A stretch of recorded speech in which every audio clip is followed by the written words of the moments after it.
Hello दोस्तों, आज हम एक कहानी सीखते हैं। इस कहानी में एक पहेली है जो कहानी के आनंद को दुगना कर देती है। Let's be start. एक बादशाह संध्या के समय भेष बदलकर घूमने निकले। उनके साथ कुछ सिपाही थे जो दूर रहकर उनकी रक्षा करते थे। एक स्थान पर एक इमारत का निर्माण कार्य चल रहा था। मजदूर कतार में मजदूरी लेने के लिए खड़े थे। एक मजदूर ने अपनी मजदूरी ली, जेब में रखी और गुनगुनाता हुआ चला। बादशाह ने उसे रोक लिया, पूछा, मुझसे कुछ बात करोगे? क्यों नहीं? मजदूर रुककर बोला, कहो क्या कहना चाहते हो? आओ उधर पेड़ के नीचे बैठ जाएं, मैं तुम्हारा अधिक समय न लूंगा। मुझे मालूम है पूरा दिन काम करके तुम थक चुके होंगे, बस थोड़ी देर के लिए मेरे साथ बात करो। ऐसी कोई बात नहीं, मजदूर हंसकर बोला, मैं अभी 8 घंटे और काम कर सकता हूँ। दोनों पेड़ के नीचे जाकर बैठ गए। तुम्हें जो मजदूरी मिलती है क्या वो तुम्हारे लिए पर्याप्त है? बादशाह ने पूछा। हाँ, काफी है, मजदूर ने कहा।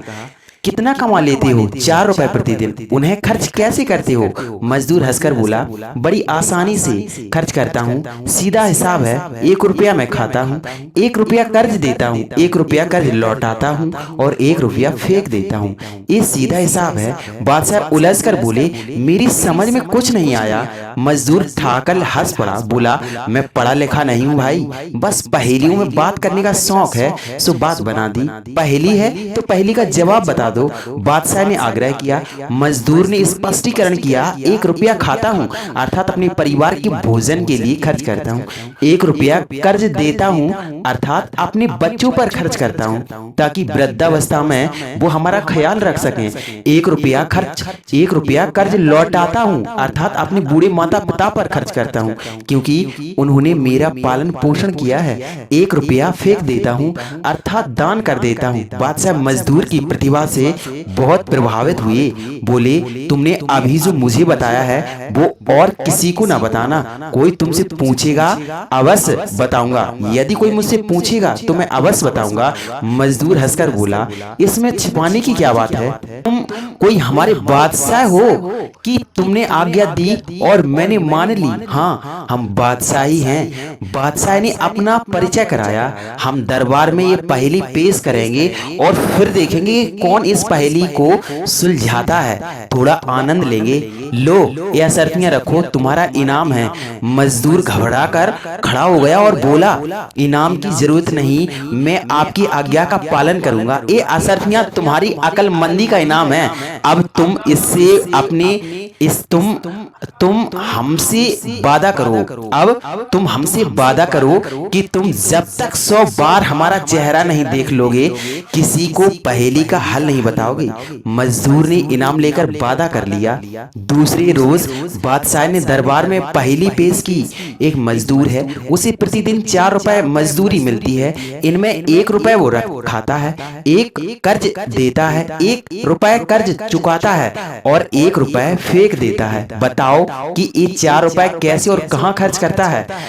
दरबार में मौन छा गया। बादशाह बहुत निराश हुए। कहा, इसका अर्थ ये हुआ कि हमारे दरबार में कोई बुद्धिमान व्यक्ति ही नहीं है। हम कल तक का समय देते हैं, हमें पहेली का हल चाहिए। एक मंत्री बहुत होशियार था। उसने बादशाह के सुरक्षा कर्मियों से मिलकर पता लगाया कि बीते दिनों में बादशाह कहाँ गए थे। उसने न केवल मजदूर को तलाश कर लिया बल्कि पहेली का हल भी जान लिया। दूसरे दिन मंत्री ने दरबार में पहेली का हल पेश कर दिया। बादशाह के क्रोध की सीमा न रही। उन्होंने सिपाही भेजकर मजदूर को पकड़कर बुलवाया। पूछा, तुमने पहेली का हल बताया है? जी हाँ, बताया है, मजदूर ने स्वीकार किया। हमने तुमसे वादा लिया था कि तुम किसी को हल नहीं बताओगे, तुमने वादा क्यों तोड़ा? बादशाह क्रोधित होकर बोले, मैंने ऐसा कुछ नहीं किया। आपने कहा था ना कि जब तक 100 बार आपका चेहरा ना देख लूं किसी को पहेली का उत्तर न बताऊं। तो मैंने 100 बार आपका चेहरा देखा और वजीर जी को उत्तर बता दिया। क्या कहते हो? तुमने हमारा चेहरा कहाँ देखा? उस दिन के बाद आज अभी मैं तुम्हारे सामने आया हूँ। मजदूर ने भयभीत हुए बिना कहा, जहाँपना, मैं आपको पूरी बात बताता हूँ। आपके मंत्री मुझ तक पहुंचे, 10 अशर्फियां मेरे सामने रखी और पहेली का उत्तर मांगा। मैंने इनकार कर दिया। फिर इन्होंने फिर 10 अशर्फियां रखी। मैंने इनकार कर दिया। फिर मैंने पहेली का उत्तर बताने से इनकार कर दिया। फिर ये 10-10 अशर्फियां बढ़ाते गए। जब 100 अशर्फियां मेरे सामने आ गईं तो मैंने उत्तर बता दिया। 100 अशर्फियां लेकर तुमने वादा तोड़ दिया। बादशाह ने गुस्से से कहा, यही है तुम्हारा वादा? नहीं, मैंने बेईमानी नहीं की। अशर्फियों पर आपका चेहरा है, 100 बार आपका चेहरा देखा और फिर उत्तर बताया। ये वादा तोड़ना तो नहीं हुआ जहांपना। मजदूर ने कहा। बादशाह चकित रह गए। उन्होंने तो ये बात सोची ही नहीं थी। मजदूर ने अपनी बुद्धि के बल पर 100 अशर्फियां और कमा ली थी। बादशाह ने मुक्त हृदय से मजदूर की प्रशंसा की और उसे अपने दरबार में रख लिया। दोस्तों, इस कहानी का नाम था 4 रुपयों का हिसाब।